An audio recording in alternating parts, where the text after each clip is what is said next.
Hi, I'm Susan Weed. I'm at home here at my farm, Laughing Rock Farm, in the Catskill Mountains.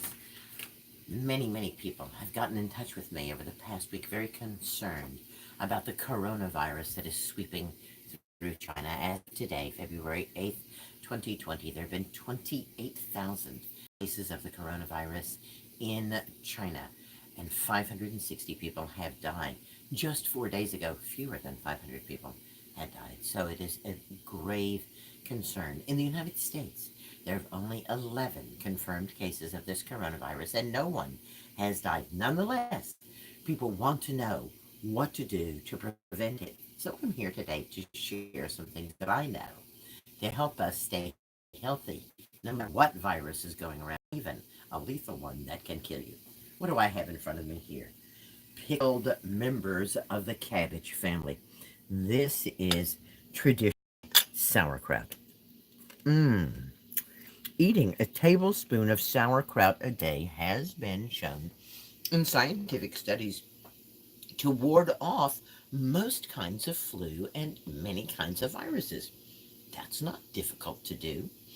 Here's some sauerkraut that I made myself. You can see I didn't chop it anywhere nearly as finely. And I put shiso leaves in with it because shiso is such an aid to the immune system. Mmm. Hi, everybody that just said hi. We see you.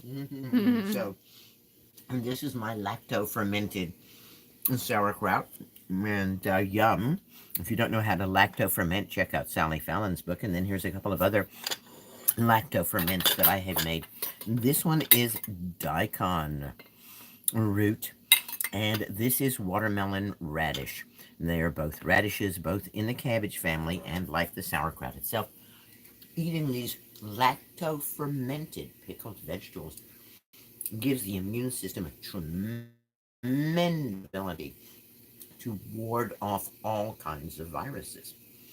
The other thing that we all know that's really great for dealing with viral infections, especially flu-like viral infections, is elder. Oh my goodness, isn't that a beautiful jar of elderberry tincture? I'm going to tilt it so that you can see that I made this from dried elderberries.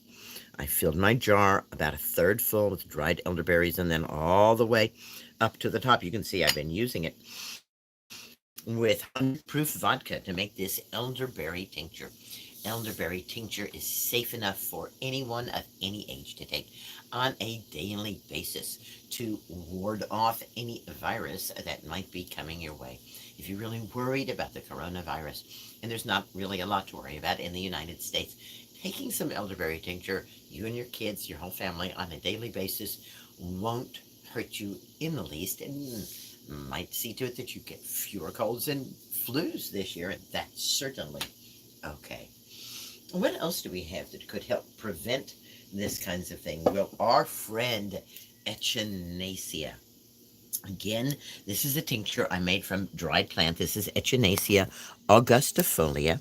And you can see that I, again, filled my jar up one third full with the dried Echinacea root, and then filled it right to the top with 100 proof vodka. When I make a tincture from dried plant material, it is ready in 6 weeks, just as if it was from fresh plant material. But I personally find that the longer it sits, the better it gets, and that my dried plant materials really reach their peak of activity only after about a year of tincturing. So I try to stay ahead on both my echinacea and my elder because I don't want to say next year I want to be healthy and not worry about a virus. I want to have it right there on my shelf. As a matter of fact, thousands and thousands of my students and followers have gone on to what I call phase two of their herbal learning, which is they're no longer asking what plant to use. They're now saying, I already have that plant. I'm going to use it. That really makes me happy. A dropper full of echinacea tincture taken on a daily basis has been shown by studies in Germany done by the manufacturer of an echinacea product to reduce the frequency of colds and flus. I know that when I'm in a situation where I could be very prone to a bacterial infection because of this, that, or the other thing, taking some echinacea prophylactically really does assist me. Mostly I use echinacea only when I actually have an infection, but it brings down fever fast, and so it doesn't have to be that the echinacea, which is basically antibacterial, should be ruled out when we're dealing with viruses, especially novel viruses, because it helps the immune system be ready for whatever is coming down the pike. Recipes for these tinctures are in the back of all of Susan's books, and It's true. also, I believe, at her website. We have about 5,000 pages online, but I do remember there should be recipes in the Bazaar section at herbshealing.com. You can go check there. Mm, Or just get one of Susan's books. I'm sure yeah. the library has it, and if they don't, you can ask them to get a copy. Now, what if you actually do get the flu? Uh oh. Or this coronavirus? Uh oh. We're going to want to call in some bigger guns. You can still work with all of these things. Sauerkraut. Keep eating it. Your pickled cabbage family, radishes, turnips, keep eating that. That's great.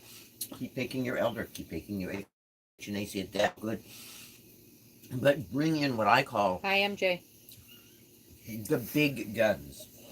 And that is bone set and Phytolacca americana poke root. Wow, look at that jar. Look Yeah. at that jar of poke root, right? Beautiful. You Wow. see, all right, this is an important sediment here at the bottom. Your root tincture should be cloudy like this.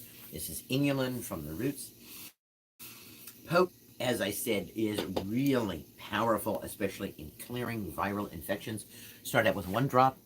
The next day, take two. The next day, four. Keep on moving up until you start to have side effects from it, which could be nausea, diarrhea, multiple vision, not hallucinations, but you kind of think that things are a little different than they actually are. Take too much poke, but take enough for your body to really get going.